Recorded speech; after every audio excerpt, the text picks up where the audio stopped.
Seorang marbot masjid warga Kecamatan Kemiling, Bandar Lampung R hanya bisa menangis usai harus mempertanggungjawabkan perbuatannya.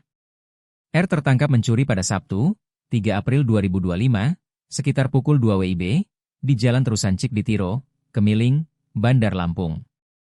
Marbot masjid tersebut terpaksa mencuri demi menghidupi keluarganya. Tampak R dengan mengenakan baju tahanan dan tangan terikat sesekali berusaha menyeka air matanya yang menetes. R tertangkap mencuri sejumlah alat pertukangan seperti mesin sugu, mesin profil kayu dan mesin router dengan kerugian ditaksir mencapai angka 15 juta rupiah.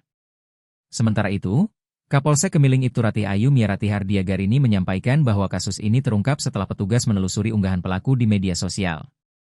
Barang curian yang belum sempat dijual ditemukan utuh di rumah pelaku. Selain berprofesi sebagai marbot, R juga memenuhi kebutuhan sehari-hari keluarganya dengan bekerja sebagai buruh.